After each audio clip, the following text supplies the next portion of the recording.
எல்லாருக்கும் வணக்கம். இன்றைக்கி வந்து நம்ம பார்க்க போகிற டாபிக் வந்து fundamental analysis versus technical analysis.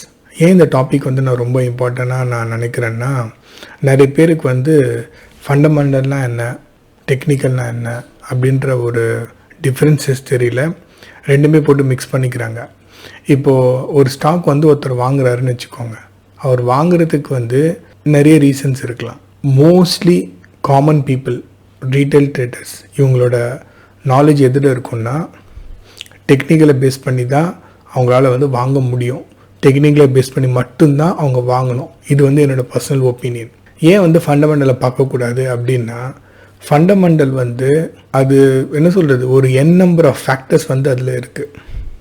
நீங்கள் வெறும் வந்து ஒரு ஸ்கேனரையோ இல்லைனா அந்த கம்பெனி வந்து அனௌன்ஸ் பண்ணுற அந்த பேப்பர்ஸ்லாம் இருக்கும்ல, இந்த பேலன்ஸ் ஷீட்ஸு, அதுக்கப்புறமா அந்த டெக்னிக்கல் டீட்டெயில்ஸ் எல்லாம் இருக்கும் பார்த்தீங்களா, அதெல்லாம் பேஸ் பண்ணி வந்து நீங்கள் வந்து என்ன நினைக்கிறீங்க, ஓகே இதுதான் ஃபண்டமெண்டல்ஸ் நீங்கள் நினைக்கிறீங்க. ஆக்சுவலாக உண்மையில் வந்து அது அப்படி கிடையாது. இப்போது ஒரு பைக் வந்து லான்ச் பண்ணுறாங்கன்னு வச்சுக்கோங்க ஒரு கம்பெனி. அவங்க ரெவன்யூ வந்து ஒரு ஃபஸ்ட் இயர் வந்து ஒரு ரெவன்யூவில் இருக்கும். செகண்ட் இயர் வந்து என்ன ஆகும்னா அந்த ரெவன்யூ வந்து கொஞ்சம் கம்மியாக காமிப்பாங்க, மேபி கொஞ்சம் கம்மியாக இருக்கும். உடனே நம்ம என்ன நினைப்போம், அந்த கம்பெனி வந்து சரியாக பர்ஃபார்ம் பண்ணல போல் இருக்குன்னு நம்ம நினைப்போம். ஆனால் அந்த கம்பெனி என்ன பண்ணியிருக்கோன்னா, புதுசாக ஒரு லான்ச் பண்ண போகிற பைக்குக்காக R&Dலையும் அதுக்கப்புறமா அந்த பர்டிகுலர் ப்ராடக்டை வந்து டெவலப் பண்ணுறதுக்கு சில மெட்டீரியல்ஸ்லையும் இன்வெஸ்ட் பண்ணுவாங்க. ஏன்னா எக்ஸிஸ்டிங்காக ஒரு பைக் இருக்குது, அதுக்கு ஆல்ரெடி எல்லாமே இன்வெஸ்ட் பண்ணிவிட்டு அதுலேருந்து ப்ராஃபிட் வருது. அந்த ப்ராஃபிட்டை ஃபஸ்ட் இயர் வந்து காமிக்கிறாங்க. இப்போ செகண்ட் இயர் என்ன பண்ணுறாங்கன்னா, அந்த ப்ராஃபிட் இருக்கும் பார்த்தீங்களா, அதில் இருக்கிற ஒரு அமௌண்ட்டை எடுத்து செகண்ட் பைக் வந்து டெவலப் பண்ணுறதுக்கு R&Dலையும் இதுலேயும் இன்வெஸ்ட் பண்ணுறாங்க. அப்போது ஃபஸ்ட் இயரில் நடந்த சேல் மாதிரியே செகண்ட் இயர்லையும் சேல்ஸ் நடந்தாலும் ஒரு குறிப்பிட்ட போர்ஷன் ஆஃப் அமௌண்ட் வந்து இதுக்கு வந்து இன்வெஸ்ட் பண்ணுறாங்க. ப்ராஃபிட் வந்து ஆப்வியஸாக செகண்ட் இயரில் என்ன காமிக்கும், கம்மியாக தான் காமிக்கும். அப்போ பேலன்ஸ் ஷீட்டை நார்மலாக பார்க்குறவங்க என்ன நினைப்பாங்க, போன இயரோட இந்த இயர் சேல்ஸ் கம்மியாகிடுச்சுப்பா அப்படின்னு நீங்கள் புரிஞ்சுக்குவீங்க. ஆனால் தேர்ட் இயர் என்ன நடக்கும், இந்த பைக் வெளியே வந்ததுக்கப்புறமா ப்ராஃபிட் வந்து டபுளில் போய் விழும். இது வந்து உங்களுக்கு புரியறதுக்காக நான் சொல்கிற ஒரு சின்ன எக்ஸாம்பிள். பிஸ்னஸ்னால் என்ன, பிஸ்னஸ் வந்து எப்படி வந்து அது பிஹேவ் பண்ணுறாங்க அப்படின்றது கம்ப்ளீட்டாக பிஸ்னஸில் இருக்கிறவங்களுக்கு மட்டும்தான் அது புரியும். அதுக்காக நான் வந்து ஒரு பெரிய பிஸ்னஸ் மேன் எனக்கு தெரியும் நீங்கள் வந்து ஒரு கம்பெனியோட டீட்டெயில்குள்ளே உங்களால் போக முடியாது. ஏன்னா இன்ஃபர்மேஷன் வந்து லிமிட்டட். ஒரு கம்பெனிக்கு வெளியிலேருந்து பார்க்குறவனுக்கு ஒரு இன்ஃபர்மேஷன் ஒரு லெவலில் தெரியும். அந்த கம்பெனிலே ஒர்க் பண்ணுறான் பார்த்தீங்களா, அவனுக்கு அது ஒரு லெவலில் தெரியும். அந்த கம்பெனியில் ஒரு போர்ட் ஆஃப் டைரக்டராக ஒருத்தர் இருக்கான்னு வச்சுக்கோங்க, அவனுக்கு அதை விட அதிகமாக தெரியும். அந்த கம்பெனி சேர்மனுக்கு அதை விட அதிகமான இன்ஃபர்மேஷன் வந்து தெரியும். ஸோ ஃபண்டமெண்டல் அப்படின்னு எடுத்துக்கிட்டாலே பீப்புளோட நெட்வொர்க்கை பேஸ் பண்ணி தான் உங்களுக்கு வந்து இன்ஃபர்மேஷன் கிடைக்குமே தவிர, இன்டர்நெட்லேயோ இல்லை சில ஸ்கேனர்ஸ்லேயோ இருக்கிற இன்ஃபர்மேஷனை மட்டும் வச்சுட்டு ஃபண்டமெண்டல் வந்து உங்களால் வந்து டிசைட் பண்ணவே முடியாது. இந்த டாப்பிக்கை கொஞ்சம் கிளியராக புரிய வைக்கிறதுக்காக ஒரு 2 சார்ட்டை வந்து நான் எக்ஸாம்பிளுக்கு வந்து எடுத்திருக்கேன். அது எப்படி ஃபண்டமெண்டலையும் டெக்னிக்கலையும் அது எப்படி பிஹேவ் பண்ணியிருக்குன்றது வந்து உங்களுக்கு நான் எக்ஸ்பிளைன் பண்ணும்போது மேபி இந்த டீட்டெயில் வந்து இன்னும் கொஞ்சம் உங்களுக்கு வந்து தெளிவாக புரியும். ஸோ உங்களுக்கு எக்ஸ்பிளைன் பண்ணுறதுக்கு நான் இன்றைக்கி எடுத்துருக்கிற சார்ட் வந்து HCL, Zomato. ஸோ ஃபஸ்ட்டு வந்து HCL வந்து பார்க்கலாம். ஏன் இந்த HCL வந்து நான் சூஸ் பண்ணேன்னா, மார்ச் மந்தில் இந்த ஸ்டாக் வந்து பார்த்திங்கன்னா ஒரு 10-11 ரூபாயில் இருந்தது. இப்போது ஆகஸ்ட் மந்தில் வந்து கிட்டத்தட்ட 20 போயிடுச்சு. இப்போ 17 வந்து ட்ரேட் ஆகிட்டுருக்கு. கிட்டத்தட்ட ஒரு 100% மூவ்மெண்ட் வந்து ஒரு 5 மாதத்துலேயே நடந்திருக்கு. ஸோ அதனால தான் இந்த ஸ்டாக்கை வந்து நான் சூஸ் பண்ணேன். ஜொமேட்டோவும் இப்போது ஓரளவுக்கு பர்ஃபார்ம் பண்ணிகிட்ருக்கு. எனக்கு அந்த சார்ட் வரும்போது நான் உங்களுக்கு காமிக்கிறேன். இப்போ இந்த ஸ்டாக் வந்து ஒரு 100% மூவ் கொடுத்துருக்கு. இப்போ ரீசெண்டாக ஜூலையிலேருந்து ஆகஸ்ட்டில் தான் இந்த ஸ்டாக்கை வந்து நிறைய பேர் வந்து வாட்ச் பண்ண ஆரம்பித்தாங்க. இது வாட்ச் பண்ண ஆரம்பித்த உடனேயே நிறைய பேர் வந்து என்ன சொல்கிறாங்கன்னா, இந்த ஸ்டாக் வந்து வாங்காதீங்க, ஏன்னா ஃபண்டமெண்டல் வந்து இன்னும் அந்த ஸ்டாக்குக்கு வந்து சரியில்லை. இது வந்து நிறைய பேர் வந்து சொல்கிற ஒரு விஷயம். மோஸ்ட்லி இந்த ஃபண்டமெண்டல் அப்படின்னு எடுத்துக்கிட்டாலே அவங்க போகிற ஒரே ஒரு பிளேஸ் இது தெரியுமா, சேல்ஸ் பாருங்கள். 105 இருந்தது, இப்போ வெறும் 11 தான் இருக்குது. ஸோ இந்த ஒரு ஃபேக் மூவ் இது வந்து சொல்லுவாங்க. அதுக்கப்புறமா வந்து சேல்ஸோட ஃபிகர்ஸ் மோஸ்ட்லி சேல்ஸோட ஃபிகர்ஸை பற்றி தான் பேசுவாங்க, மற்றபடியெல்லாம் பெருசாக பேச மாட்டாங்க. ஏன்னா மற்றதெல்லாம் ஒன்றும் பெருசாக ஃபண்டமெண்டலாக நிறைய விஷயம் இருக்குது நம்ம பார்க்குறதுக்கு. இப்போது மோஸ்ட்லி அவங்க பேசுகிற டாபிக் இது வந்து சேல்ஸு. ஸோ இந்த சேல்ஸு தான் ஒரு பாயிண்ட்டு அப்படின்னா, இதுக்கு பின்னாடி இருக்கிற பிஸ்னஸ் பேக்ரவுண்ட் வந்து உங்களுக்கு நான் சொல்கிறேன், உங்களுக்கு ஓரளவுக்கு ஒரு ஐடியா கிடைக்கும். ஸோ சேல்ஸ் வந்து பார்த்தீங்கன்னா 105 இருந்து இப்போ 11 இருக்குது. ஸோ சேல்ஸ் வந்து டிக்ரீஸ் தான் ஆயிருக்கு. இதுதான் வந்து மோஸ்ட்லி பீப்புள் பேசுகிற டாபிக். ஆனால் இதில் ஒரு விஷயம் நிறைய பேருக்கு புரியாதது என்னென்னா, அந்த கம்பெனி தான் கம்ப்ளீட்டாக இப்போ சேல்ஸ் பண்ணிகிட்ருக்கா. HCL, அதுக்கப்புறமா இன்ஃபோசிஸ், TCS, இந்த மாதிரி நிறைய கம்பெனிங்க வந்து அவங்களோட கம்ப்ளீட் சேல்ஸ் ஒர்க்ஸை வந்து பார்த்தீங்கன்னா அவுட் சோர்ஸ் பண்ணிட்டாங்க. அவுட் சோர்ஸ்னால் எப்படி சொல்கிறது, உங்கள் வேலையை நீங்கள் செய்யறதுக்கு 100 ரூபாய் செலவாகுது அப்படின்னு வச்சுக்கோங்க. அதே வேலையை ஒருத்தரை வேலைக்கு வச்சு செய்யும்போது அது வந்து உங்களுக்கு ஒரு 40 ரூபாய்க்குள்ளே முடியுதுன்னா அந்த வேலையை நீங்கள் செய்வீங்களா இல்லை இன்னொருத்தனுக்கு கொண்டு கொடுப்பீங்களா? ஆப்வியஸாக 40 ரூபா இன்னொருத்தருக்கு தானே கொடுப்பீங்க. இதே கான்செப்ட் தான் நிறைய administrative work, sales work, field work, அதுக்கப்புறமா வந்து ஆஃபீஸோட செட்டப்ஸு, இது எல்லாத்தையுமே நிறைய ஐடி கம்பெனிஸ் வந்து என்ன பண்ணிட்டாங்கன்னா அவுட் சோர்ஸ் வந்து பண்ணிட்டாங்க. ஸோ இப்போ அவுட் சோர்ஸ் பண்ணுறதுனால என்ன நடக்குது அப்படின்னா, ஆப்ரேஷன் காஸ்ட்டு, பீப்புள் மேனேஜ்மெண்ட் எதுவுமே வந்து அந்த கம்பெனி வந்து பேர் பண்ணாது. எல்லாமே வந்து இன்னொரு கம்பெனி தான் பண்ணுது. அந்த கம்பெனியோட ஃபைனலாக வர்ற ப்ராஃபிட்டில் ஒரு குறிப்பிட்ட பர்சன்டேஜ் வந்து ஸ்ட்ரெயிட்டாக இன்கம்மாக வந்து அந்த கம்பெனிக்கு வந்து வருது. அப்போது சேல்ஸ் ஃபிகர் வந்து இந்த கம்பெனியில் காமிக்காது, அது அந்த எந்த கம்பெனிக்கு அவுட் சோர்ஸ் பண்ணியிருந்தாங்களோ அவங்களுக்கு தான் இது காமிக்கும். சரி, நான் வந்து ஒரு கார்பரேட்டில் ஒர்க் பண்ணுறதுனால இந்த மாதிரி நடக்கிறது வந்து எனக்கு தெரியுது. ஆனால் ஒரு காமன் பீப்புளுக்கு வந்து இந்த வெறும் சேல்ஸ் ஃபிகரை மட்டும் வச்சு அந்த ஸ்டாக்கை வந்து டிசைட் பண்ணுறாங்கல்ல, அது ஆப்வியஸாக தப்பு. ஏன்னா அவங்களுக்கு இந்த நாலேஜ் வந்து இருக்காது. இதே மாதிரி மற்ற விஷயங்களில் மற்றவங்களுக்கு நிறைய நாலேஜ் இருக்கும், எனக்கு வந்து அந்த விஷயத்தில் ஃபீல் வந்து இருக்காது. இதுவே வந்து போதும், நிறைய பேச வேண்டாம் வளவலன்ட்டு. ஃபண்டமெண்டலை பொறுத்த வரைக்கும் நிறைய பேராமீட்டர்ஸ் வந்து இருக்குது. கம்ப்ளீட்டாக ஃபண்டமெண்டல் வந்து பண்ணுறவங்களுக்கு அது கரெக்டாக இருக்கும். ரீட்டைல் ட்ரேடர்ஸ் வந்து ஃபண்டமெண்டலில் இருக்கிற 4-5 பாயிண்ட்டை வந்து பார்த்துட்டு ஒரு ஸ்டாக்கை டிசைட் பண்ணுறீங்க அப்படின்னா 99.9% அது தப்பாக தான் போய் முடியும். ஸோ இது வந்து ஃபண்டமெண்டலுக்கு நான் சொல்கிற வந்து எக்ஸ்ப்ளனேஷன். சரி, இப்போ இந்த ஸ்டாக் வந்து டெக்னிக்கலாக வந்து பார்ப்போம். என்னோட அறிவுக்கு நான் சொல்கிறேன், உங்களுக்கு கன்வின்சிங் இருந்தால் இதை நீங்கள் எடுத்துக்கோங்க. இந்த ஸ்டாக்கில் நான் என்ன பண்ணுறேன்னா ஒரு 3 மூவிங் ஆவரேஜ் வந்து ஆட் பண்ணுறேன், 200, 50 and 20. இந்த ஸ்டாக் ரொம்ப வருஷம், அதாவது ஃப்ரம் த ஸ்டார்டிங்லேருந்தே 200 கீழே தான் அது இருக்குது. 50 வந்து என்ன நடந்திருக்குன்னா ஒரு வாட்டி மேலே போயிருக்கு. மோஸ்ட்லி இந்த ஸ்டாக் என்ன நடந்திருக்குன்னா 20 வந்து ஒரே ஒரு பீரியட், 2005லேருந்து 7க்கு மட்டும்தான் அந்த ஸ்டாக் வந்து 50க்கு மேலே அந்த 20 மூவிங் ஆவரேஜ் போயிருக்கு. மோஸ்ட் ஆஃப் த டைம் வந்து அது கீழே தான் வந்து இருக்குது. ஸோ இதோட ட்ரெண்டே வந்து பார்த்தீங்கன்னா அது 50 கிட்ட வரும், சம்டைம் 50யை தாண்டி போகும், திருப்பி வந்து கீழே வந்துடுது. இப்படி தான் வந்து இந்த சார்ட் வந்து இருக்குது. இப்போது என்ன நடந்திருக்குன்னா ஒரு 2002ல் இந்த ஸ்டாக் வந்து இதே மாதிரி 50க்கு மேலே போயிருக்கு, திரும்பி கீழே வந்திருக்கு. இப்போ வந்து 50 கிட்ட வந்து அந்த ஸ்டாக் வந்து இருக்குது.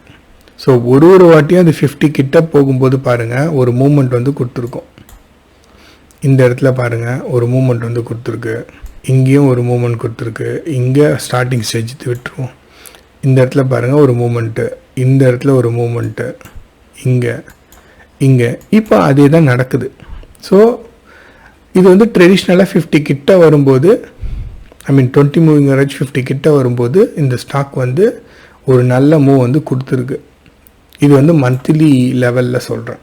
என்னோட கெஸ் என்னென்னா திரும்பவும் இந்த ஸ்டாக் வந்து 50 தாண்டி போயிட்டு திரும்பி வந்து கீழே வந்துடும். இது வந்து ஒரு பாசிபிள் வந்து இருக்குது. ஏன்னா ஹிஸ்ட்ரியாக அப்படி தான் ஹிஸ்டாரிக்கலாக அப்படி தான் நடந்திருக்கு. இது நடக்கிறதுக்கு வந்து வாய்ப்பு இருக்குது. வீக்லியில் நான் என்ன பார்க்குறேன் அப்படின்னா ரொம்ப வருஷம் கழித்து இந்த ஸ்டாக் வந்து 200 மூவிங் ஆவரேஜை தாண்டி வந்திருக்கு. ரொம்ப நாள் கழித்து 2008 தான் இதுக்கு முன்னாடி 200 கிட்ட அது போச்சு. அதுக்கப்புறமா ரொம்ப நாள் கழித்து அந்த 200 கிட்ட வந்து வந்திருக்கு. 200க்கு மேலே வந்ததுக்கப்புறமா அது 50 மூவிங் ஆவரேஜ் 20 மூவிங் ஆவரேஜும் மேலே வந்ததுக்கப்புறமா இந்த ஸ்டாக் வந்து 200 வந்து சப்போர்ட் எடுத்திருக்கு கரெக்டாக அதே டைமில். அதாவது நம்ம சொன்னோம்ல அந்த ஸ்டாக் வந்து ஒரு ஸ்டார்டிங் மார்ச்லேருந்து ஒரு ஹை வந்து கொடுத்துச்சின்ட்டு ரொம்ப வருஷம் கழிச்சு அந்த இடத்துல வந்து அந்த 200 வந்து சப்போர்ட் எடுத்திருக்கு. ஸோ மேபி இந்த சப்போர்ட்டை யாரெல்லாம் பார்த்து எடுத்துருந்துருக்காங்களோ அவங்களுக்கு வந்து இது 100% மூவ். நெக்ஸ்ட் இப்போ இதில் என்ன ஒரு கீ விஷயம் என்னன்னா, திருப்பி ரொம்ப நாள் கழிச்சு இப்போது என்ன நடந்துட்டுருக்கு அப்படின்னா 50க்கு மேலே 20 மூவிங் ஆவரேஜ் வந்து கிராஸ் ஆகுது. இப்போது என்னோட கெஸ் என்னென்னா, இந்த ஸ்டாக்கு 17 ரூபாயில் இருக்கிறது அட்லீஸ்ட் வந்து ஒரு 20-22க்கு திருப்பி மேலே போகிறதுக்கு நிறைய வாய்ப்பு இருக்குது. ஸோ ஷார்ட் டைம்னா ஒரு 3 ரூபா ப்ராஃபிட்டுக்கு ஸ்டாப் லாஸ் வந்து எவ்வளோ வைக்கலான்னா, ஒரு 16 வச்சுட்டு 1 ரூபா ஸ்டாப் லாஸ் வச்சுக்கிட்டு, இப்போ 18 இருக்கா, ஒரு 2 ரூபா 2000 ரூபா வேணுன்றவங்க இது வந்து ட்ரை பண்ணலாம். வீக்லி பேஸ் பண்ணி சொல்கிறேன். Daily super. டெய்லி வந்து பார்த்தீங்கன்னா 20 வந்து சப்போர்ட் எடுத்திருக்கு. அதான் 21 வரைக்கும் நீங்கள் வந்து இப்போ எடுத்தீங்கன்னா 21 வரைக்கும் மேபி நீங்கள் வந்து ட்ரை பண்ணலாம் இந்த ஸ்டாக்கை. சப்போஸ் அது 21 தாண்டிச்சுன்னா அடுத்தது வந்து 30 வரைக்கும் அதுக்கு வந்து இருக்குது. இவ்வளோ தான் நீங்கள் பார்க்க வேண்டியது. எனக்கு தெரிஞ்ச நாலேஜ் வச்சு நான் சொல்கிறேன். ஒரு ஸ்டாக்கோட பிஹேவியர் வந்து நீங்கள் டெக்னிக்கல்ஸாக இருந்தால் கூட டெக்னிக்கலாக மேக்ஸ் மாதிரி யூஸ் பண்ண வேண்டாம். உங்களுக்கு தெரிஞ்ச மெத்தடில் ஒரு ஸ்டாக்கை ஜஸ்ட்டு நீங்கள் பார்க்கும்போது மந்த்லி வந்து என்ன நடந்திருக்கு, எப்படி இருக்குது, அப்புறமா வந்து வீக்லி அது எப்படி இருக்குது, அப்புறமா டெய்லி எப்படி இருக்குது, இதுக்கு முன்னாடி அது எப்படி இருந்திருக்கு, எந்தெந்த டைமில் வந்து அது மூவ் ஆகிருக்கு, இந்த மாதிரி நீங்கள் பேசிக்காக நீங்கள் அனலைஸ் பண்ணியே எடுக்கலாமா வேணாமான்னு ஒரு டிசிஷனுக்கு வரலாம். நீங்கள் ஒரு மெத்தட் நான் ஏன் எக்ஸாக்டாக இப்படி பண்ணுங்க அப்படி பண்ணுங்கன்னு நான் சொல்லலை அப்படின்னா, அப்படி வந்து சொன்னாக்கா அது ஃபார்முலா மாதிரி ஆகிடும் உங்களுக்கு. ஸோ நீங்கள் அப்படி ஃபாலோ பண்ணாதீங்க. இது நான் வந்து எப்படி பார்க்குறேன்னு நான் உங்களுக்கு சொன்னேன்.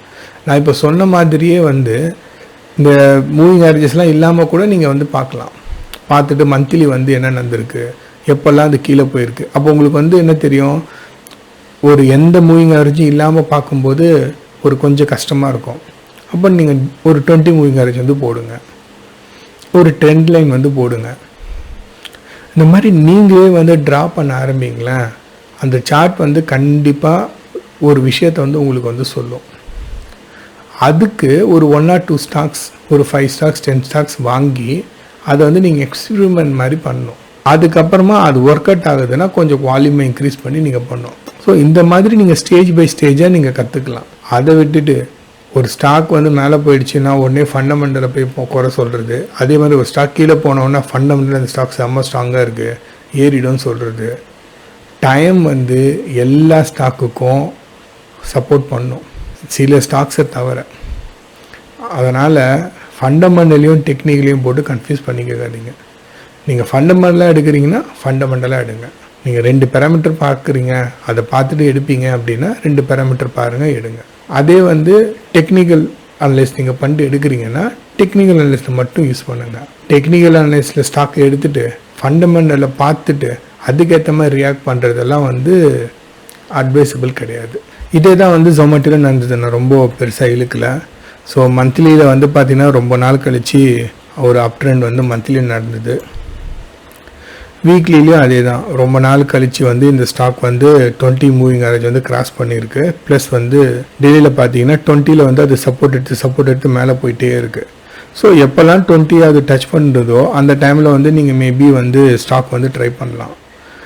ஒரு குறிப்பிட்ட ஒரு 5 பாயிண்ட் 6 பாயிண்ட் இல்லை ஒரு 4 பாயிண்ட் கீழே வச்சுட்டு அந்த குட்டி கேப் இருக்குது, அந்த குட்டி ஒரு ஹை இருக்குல்ல, அது நீங்கள் ட்ரை பண்ணலாம். எனக்கு தெரிஞ்சு இப்போது இந்த ஸ்டாக் எப்படி இருக்குது அப்படின்னா குயிக்காக வந்து இந்த இடத்துல வந்து கம்மியாக இருக்குது. ஸோ இந்த ஹை வந்து எவ்வளோ 95.1, இந்த ஹை அது பிரேக் பண்ணிட்டு மேலே போகும்போது ட்ரை பண்ணலாம். இப்போ இம்மீடியட்டாக நீங்கள் எடுக்க தேவையில்லை, இப்படி நீங்கள் பண்ணலாம். ஏன்னா ஆங்கிள் பாருங்கள், இப்படி வைடாக இப்படி இருக்கணும்.